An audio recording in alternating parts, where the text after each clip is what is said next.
সন্ধে হওয়ার সাথে সাথেই মনটা তো কি খাই কি খাই করে। তাই আজকে কি খাই করতে করতে দোকান থেকে নিয়ে চলে এলাম পাউরুটি। প্রথমে ভাবলাম পাউরুটি দিয়ে আর দুধের সর দিয়ে খাবো। তারপর ভাবলাম যে না, দেখি আর কি করা যায়। তো ঘরেতে দেখলাম যে বাটার নেই, বাটার থাকে নাই আমাদের ঘরেতে। তো তাই ঘিয়ের ঠোঙাটা তখন চোখে পড়লো। তাহলে ভাবলাম যে পাউরুটিগুলোকে একটু সেঁকে নিয়ে ঘি দিয়ে খেলে কেমন হয়। তো করছি যখন, তাহলে ভিডিওটা একটু করেই ফেলি। তো তাই তার জন্য প্রথমে পাউরুটিগুলোকে হালকা একটু সেঁকে নিয়ে তার উপর দিয়ে দেখতেই পাচ্ছ হালকা হালকা করে ঘি দিয়ে দিয়েছি। আর এখন ঠান্ডার জন্য ঘিটা এতটা পরিমাণেই জমে গেছে যে ঘিটা গলতেও দেরি হচ্ছে। তো প্রথমে ঘিটা দিয়ে আর পাউরুটিটা দিয়ে ভালোভাবে লাগিয়ে নেব। তো চলো দেখো, এপিঠ ওপিঠ ভালো করেই লাগিয়ে নিতে হবে। আর কে কে আমার মতো এই ধরনের খেতে ভালোবাসো, হঠাৎ হঠাৎ করে মাথায় এরকম উদ্ভট বুদ্ধি চাপে, আমাকে একটু খালি বলবে তো।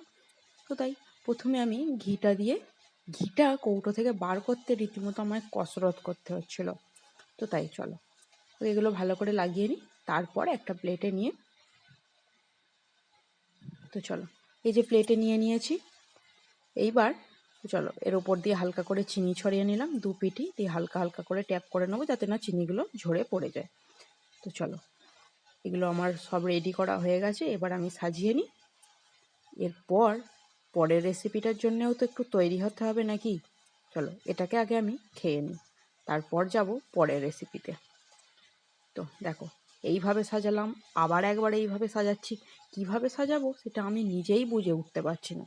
তো তোমরা যে যেমন করে খুশি সাজাতে পারো, আসল কথা তো হচ্ছে খাওয়া নিয়ে। দেখতেই পাচ্ছ কতটা ক্রাঞ্চি হয়েছে। তো এবার আমরা চলে এসেছি অন্য আর একটা রেসিপি নিয়ে। এটাকে আমি ভাবলাম তাহলে একটু খালি স্যান্ডউইচের মতনই করা যাক। তো তার জন্য প্রথমে আমি ব্রেডগুলোকে নিয়ে নিয়েছি। তো ব্রেডগুলোকে আমি এটায় টোস্ট করিনি, এটা ব্রেডগুলো নর্মালি রেখে দিয়েছি। আর তাতে আমি একটু খালি করে সস মাখিয়ে নিচ্ছি। তো দুটোতে এক চামচে মোট 2 চামচে আমি সস মাখিয়েছি।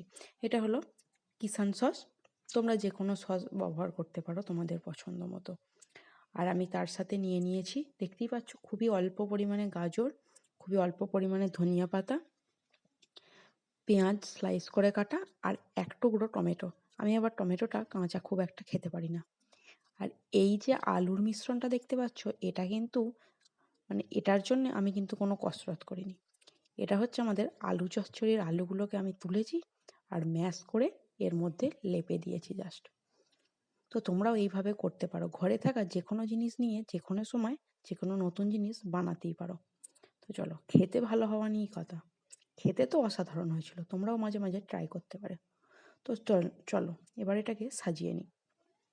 প্রথমে টমেটোগুলো দিয়ে দিলাম, তারপর দিয়েছি গাজরগুলোকে ভালোভাবে সাজিয়ে, পেঁয়াজ দিয়েছি।